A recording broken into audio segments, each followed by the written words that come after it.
Assalamualaikum warahmatullahi wabarakatuh. Perkenalkan, nama saya Raisya Rahma Putri dari kelas 11 5 Farmasi. Guru pembimbing saya Miss Fitri Anggraini. Bintang bersinar di waktu malam, betapa indah, Masya Allah. Terimalah salam mulia dari Islam. Assalamualaikum warahmatullahi wabarakatuh. Pertama-tama, marilah kita panjatkan puji dan syukur atas kehadiran Allah Subhanahu wa Ta'ala, karena dalam kesempatan ini kita masih diberikan kesehatan walafiat. Salawat berserta salam tidak lupa pula kita junjungkan kepada Nabi besar kita, yakni Nabi Muhammad SAW, dengan melafazkan Allahumma sholli ala Sayyidina Muhammad wa ala ali Sayyidina Muhammad. Pada kesempatan ini, saya ingin memberikan pidato yang berjudul tentang pentingnya menjaga lingkungan dalam Islam. What do you think about preventing the environment? I think a very important for us preserve the environment in order to create the comfort if we live a clean and environment. Islam agama yang menyuruh kita untuk peduli terhadap lingkungan, bukan hanya peduli terhadap diri sendiri, tetapi harus juga peduli terhadap lingkungan dengan cara melestarikan lingkungan kita. Allah mencintai hambanya yang peduli terhadap lingkungan, karena kebersihan lingkungan adalah sebagian dari iman. Sebagai manusia ada 3 buah interaksi, yaitu interaksi manusia terhadap Tuhan, interaksi manusia dengan manusia lain, interaksi manusia dengan lingkungan atau alam.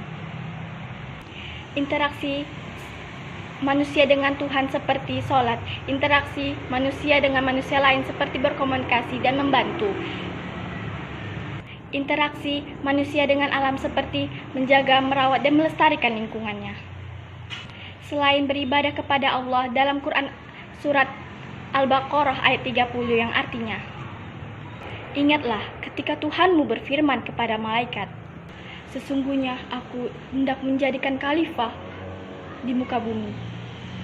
Mereka berkata, mengapa engkau hendak menjadikan khalifah di muka bumi? Orang yang akan membuat kerusakan padanya dan menumpahkan darah. Padahal kami senantiasa bertasbih dan memuji engkau. Tuhan berfirman, sesungguhnya aku mengetahui apa yang tidak kamu ketahui. Quran surat Al-Baqarah ayat 30. Dari ayat di atas, manusia diciptakan Allah sebagai khalifah di muka bumi. Sebagai khalifah, manusia bertugas untuk mengelola, memanfaatkan, dan memelihara alam untuk kepentingan kesejahteraan semua makhluknya.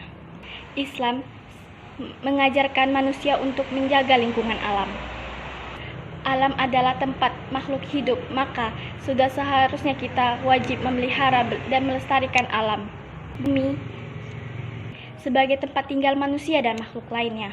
Sudah dijadikan Allah dengan rahmatnya, seperti sungai, lembah, laut, gunung, dan lain-lain diciptakan Allah untuk dimanfaatkan, dikelola sebaik mungkin, bukan untuk dirusak.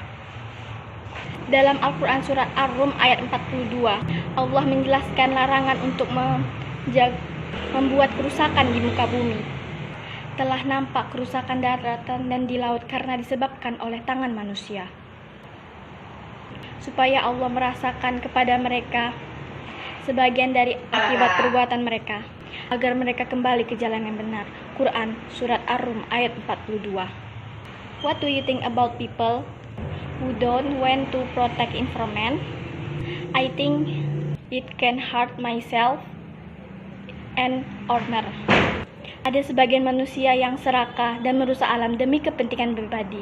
Misalnya, hutan lebat ditebangnya pohon dan menjadi gundul yang menyebabkan banjir dan tanah longsor yang dapat merugikan manusia itu sendiri dan manusia lainnya dan makhluk lainnya. Selain itu, contohnya seperti manusia yang menangkap ikan menggunakan pukat harimau dan bom. Memang banyak ikan yang tetapi dapat merusak terumbu karang dan kelamaan akan punah. Walaupun manusia sebagai khalifah untuk diberikan kekuasaan untuk mengolah alam, Perlu diketahui bahwa kedudukan manusia dengan semua makhluk di alam semesta itu sama di hadapan Allah. Kita harus menjaga, memanfaati, dan memelihara alam dengan baik.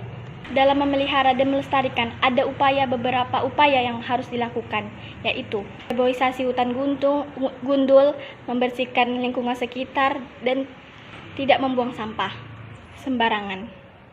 Kesimpulan yang dapat diambil dari pidato saya, menurut modus ponens, terciptanya kenyamanan di lingkungan.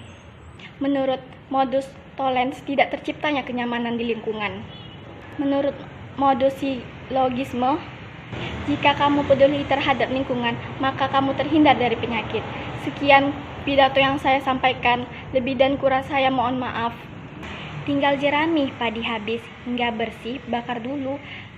Sampai di sini rupanya pidatoku. Sekian, terima kasih. Wassalamualaikum warahmatullahi wabarakatuh.